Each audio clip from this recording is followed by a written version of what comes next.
Olá, meus alunos da escola Walter Leite Caminha, os alunos mais felizes do Brasil. Como vocês estão? Tudo bem? Eu espero que sim, com muita saúde e disposição para mais uma videoaula. Hoje nós vamos iniciar o nosso trabalho na disciplina de ciências. É verdade.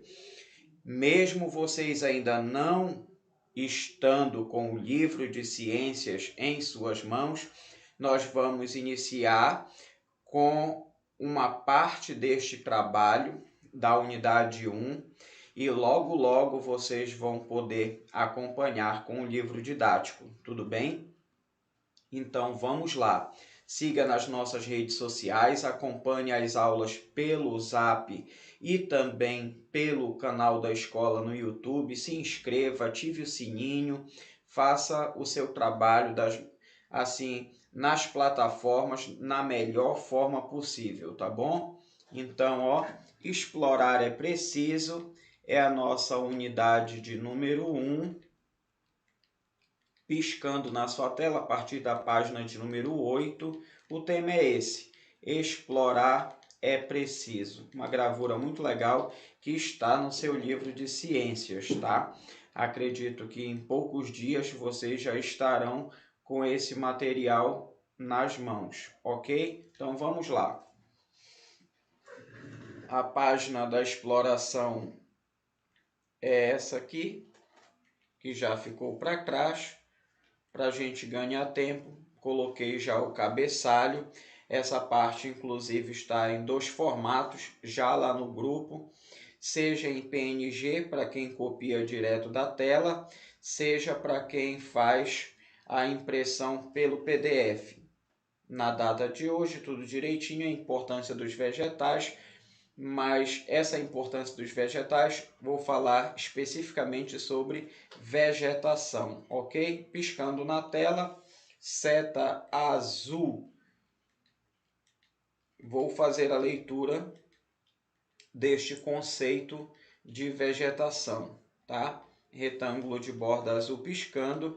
Vegetação é o termo utilizado para se referir à cobertura vegetal de um espaço geográfico.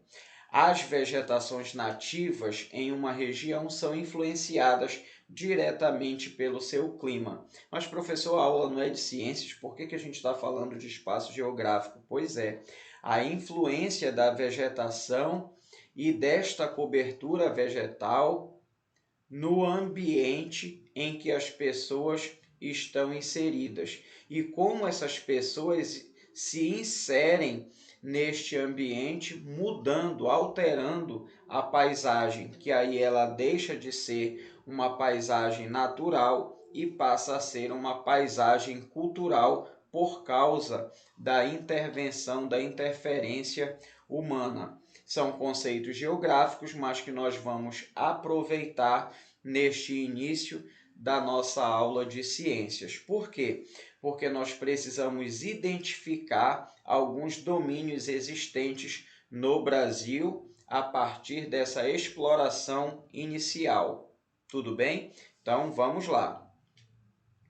Aqui nesse colchete invertido na forma horizontal, abrindo de baixo para cima na cor vermelha. Vamos lá? Além dos aspectos climáticos, outros fatores participam do desenvolvimento da vegetação. São exemplos, aí nós vamos ter o relevo, a hidrografia, o solo, a pressão atmosférica, a altitude, a latitude e também a movimentação das massas de ar. Esses fatores, eles também, junto com os aspectos climáticos, eles influenciam no tipo de vegetação de cada região, de cada território, de cada área que nós vamos também estudar. Então, fatores que participam do desenvolvimento da vegetação, como o relevo, e aí no relevo você entende da planície, do planalto, do morro, da serra, da montanha. Quando se fala em hidrografia, fala do conjunto de rios, dos lagos, das lagoas, o mar que banha determinada área do nosso país, enfim, falou em hidrografia, falou do conjunto dessas águas que fazem parte da nossa região, do nosso país. Legal, não é? E o solo? Qual a composição do solo? Será que o solo ele é humoso? Será que este solo ele é argiloso? Que tipo de solo nós temos para que essas plantas, para que essas árvores, elas cresçam, para que elas se desenvolvam? Há uma interferência e a ciência hoje tem um aspecto importantíssimo, porque existem os chamados fertilizantes e também as correções do solo com determinados tipos de produtos químicos que associados podem permitir que aquele determinado solo passe a produzir as correções do solo. Isso é muito, mas muito fascinante, é extraordinário quando nós vemos uma área que não estava apta para a produção, aí entra a ciência, a tecnologia e torna aquele solo produtivo no que diz respeito a um tipo de cobertura vegetal. Isso é muito, mas muito impressionante. Aí nós temos também a pressão atmosférica, nós temos a altitude e latitude e a movimentação das massas de ar, que vão influenciar diretamente, principalmente nas questões de temperatura. Aí nós vamos ter uma diversidade no Brasil dessa cobertura vegetal, portanto, desta vegetação. Muito bem. Seta verde piscando, próximo parágrafo. A vegetação é importante, por exemplo, para regular os ciclos biogeoquímicos, como o ciclo da água e do carbono, manutenção do solo, equilíbrio climático, habitat e fonte de energia para outros seres. Bom, meus alunos queridos, minhas alunas queridas, semana passada nós tivemos o Dia Internacional da Terra, ou simplesmente Dia da Terra, e representantes do mundo inteiro estavam inclusive discutindo acordos, fechando acordos para tratar do planeta numa agenda que vai até 2030.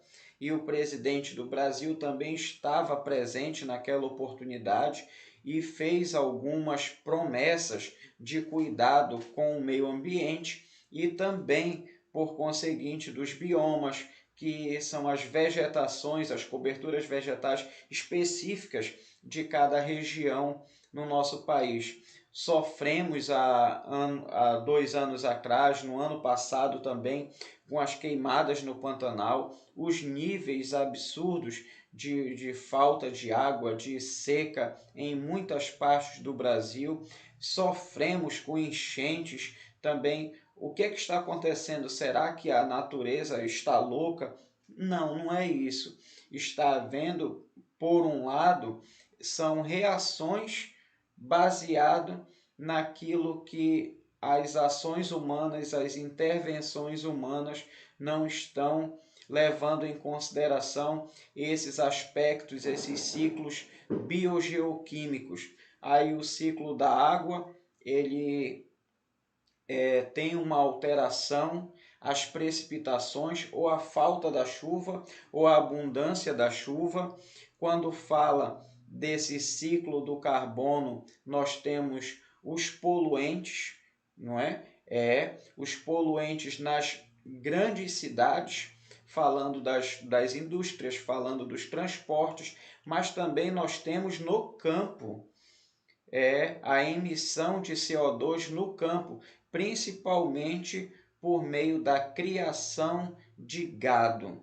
Você pode até achar engraçado ou você pode até não saber, mas muito do CO2 que é enviado para a atmosfera não está ligado à queimada, não está ligado à falta de uma cobertura vegetal, falando do campo, mas eu estou falando do pum da vaca, do pum do boi. É isso mesmo que você ouviu. Então, existe um estudo que fala muito sobre isso e nós temos que ter uma ampla visão do que está acontecendo no planeta. E quando nós falamos dessa questão específica do carbono, é lógico que tem que ser evitada a queimada, existem outras maneiras de se produzir e a tecnologia, a informação, ela está aliada a essa produção no campo, na cidade também, porque o índice é altíssimo da poluição, seja através das chaminés nas fábricas, seja também por causa das emissões de CO2 que fazem parte de uma gama muito grande de gases que são também nocivos à camada de ozônio. Isso é importante verificar. As indústrias estão repensando ar-condicionado, aerossol, são coisas que fazem parte do nosso dia a dia, é uma ameaça invisível e nós muitas vezes não nos damos conta, não é verdade? O próprio uso dos fertilizantes, dos insumos agrícolas para a produção, não é? Acabei de falar, assim como é intrigante, é impressionante, é extraordinário esse avanço da ciência, mas também existem muitos malefícios, existem muitas coisas ruins que são decorrentes a essa manutenção inadequada do solo, o tipo de manutenção, de manejo que há no solo quando ele ocorre de uma maneira equivocada, errada mesmo. Esse equilíbrio climático que está sendo alvo de muitos estudos, até porque tem mexido com a vida inteira do planeta. O habitat, no caso, falando da vida da fauna, dos animais em determinado tipo de região, nós sabemos dessas influências, esses fluxos migratórios de aves, de também animais que saem de uma região vão para outra, a invasão de muitas espécies animais que saem das florestas e vão para as cidades. Enfim, nós precisamos pensar muito sobre isso. Falando de animais, falando também dessa cobertura vegetal, falando de fauna, falando de flora, que é o coletivo, né, tanto das plantas quanto dos animais, nós temos essas fontes de energia, essas trocas de energia, que vocês viram esse assunto no ano passado, sobre cadeia, sobre teia alimentar, e tudo isso é muito importante para a nossa discussão. Então eu queria frisar, mais uma vez, enfatizar que a vegetação ela é importante para regular estes ciclos. O ciclo da água, o ciclo do carbono, a manutenção do solo, o equilíbrio climático, o habitat, a fonte de energia para outros seres. Tá legal? Então vamos para frente. Retângulo de borda verde piscando. Vale ressaltar ainda que vegetação não é a mesma coisa, não é sinônimo de flora. Por que, professor Luiz? Porque a vegetação representa as características gerais da vida vegetal, tá? É de uma forma mais ampla. Quando a gente fala de flora, é o agrupamento de todas as espécies botânicas desenvolvidas em um local. Por exemplo, a flora que existe na região amazônica é diferente da flora que existe na região nordeste. A flora que existe na região nordeste é diferente da flora que existe na região centro-oeste. só para a gente ter esta noção. Mas quando nós falamos de vegetação, nós temos as características gerais da vida vegetal, por exemplo, no país inteiro. Então vamos ver os tipos de vegetação no nosso país, no nosso Brasil, tão abençoado por conta da sua biodiversidade. Falou em biodiversidade, falou então nesses biomas, falou nesses tipos de vegetação que são característicos típicos do Brasil e que tanto chama a atenção do mundo inteiro, do planeta inteiro. Então vamos lá. Seta amarela piscando. A vegetação do Brasil pode ser dividida basicamente em... Aí nós temos 3 grandes grupos. As vegetações florestais ou arbóreas. Qual o primeiro grupo? Vegetações florestais ou arbóreas. Segundo grupo, vegetações herbáceas ou arbustivas. Qual é o segundo grupo? Vegetação herbácea ou arbustiva. E o terceiro grupo, que chama-se de vegetação complexa. Tá legal? Então, nós temos as florestais, as herbáceas e as complexas. Vamos ver de uma por uma com exemplos, tá legal? Então, vamos lá. Aqui, nesse colchete de borda vermelha. Vegetações florestais ou arbóreas são aquelas vegetações densas, ou seja, mata fechada, tá bom? Então, são densas vegetações formadas por árvores, como na floresta amazônica, como na Mata Atlântica, como na Mata das Araucárias, como na Mata dos Cocais. Então, esses tipos de matas e a floresta amazônica são vegetações florestais, mas elas são diferentes. A vegetação florestal típica da região amazônica é a floresta amazônica. Na região sudeste, nós já vamos encontrar a Mata Atlântica. Na região sul, principalmente ali no estado do Paraná e do Rio Grande do Sul, nós vamos ter a Mata das Araucárias. E aqui na região nordeste, a Mata dos Cocais. Tudo bem? Quando a gente vai saindo, por exemplo, do estado do Pará, atravessou o rio Gurupi, já está no estado do Maranhão.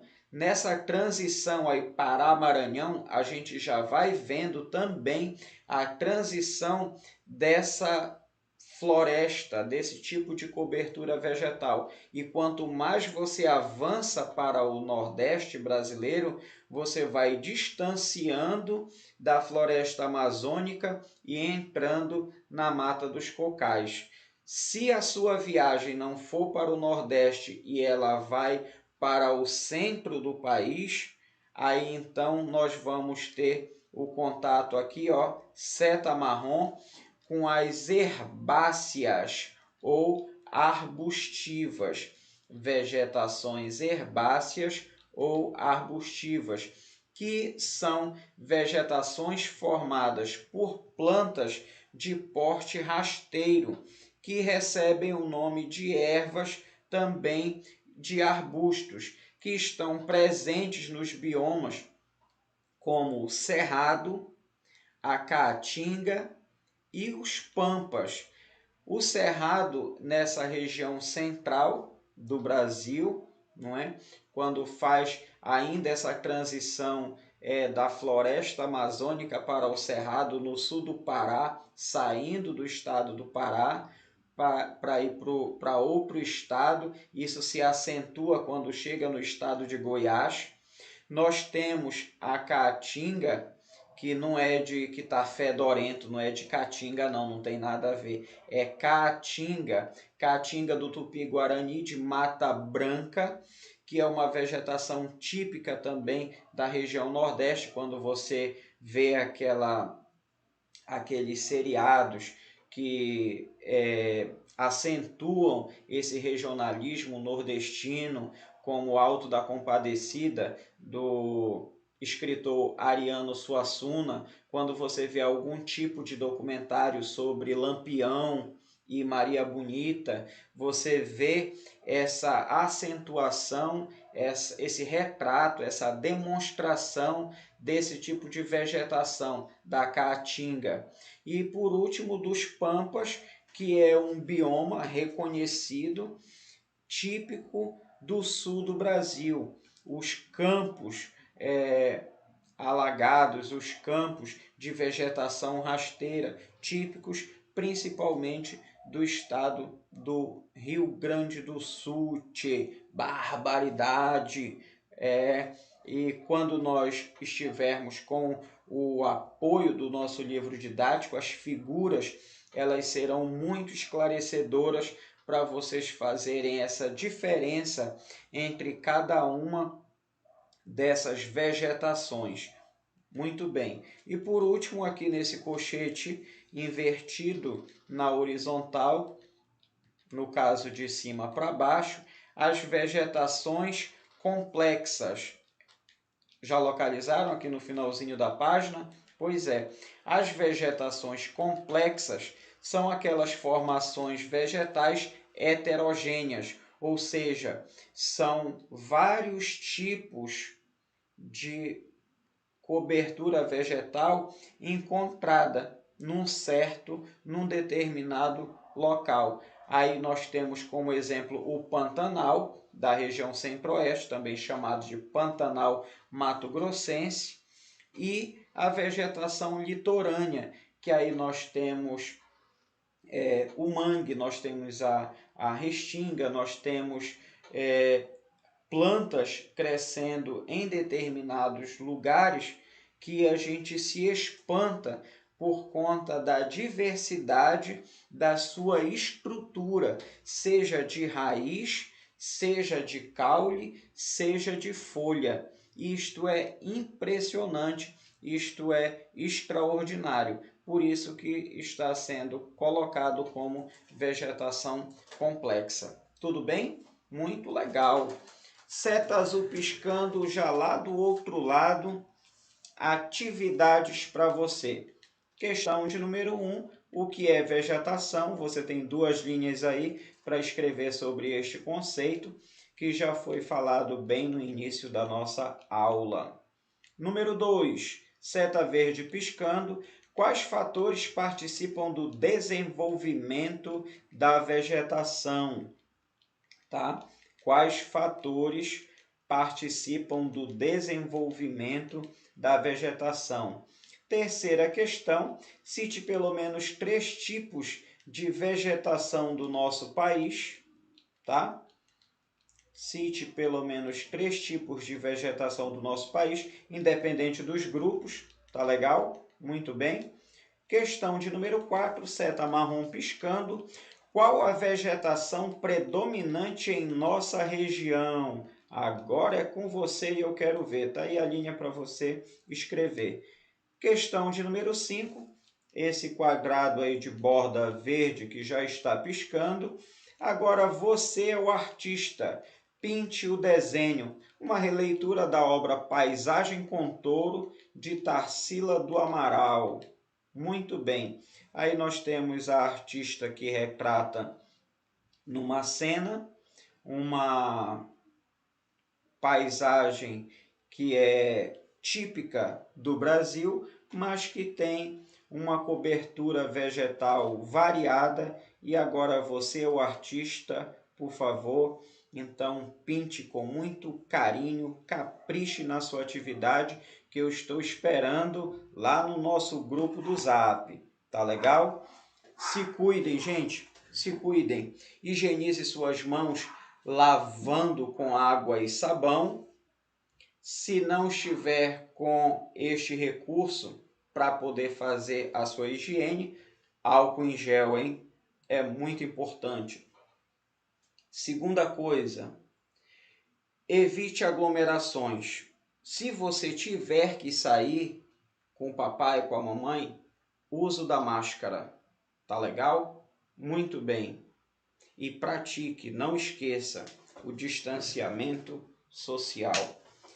São dicas agora de sobrevivência. Eu espero que vocês tenham gostado da aula. Eu gostei de preparar e então logo logo nós estaremos com o nosso livro didático nas nossas mãos para poder ter a aplicação desse conhecimento baseado já naquilo que nós observamos enquanto as nossas gravuras.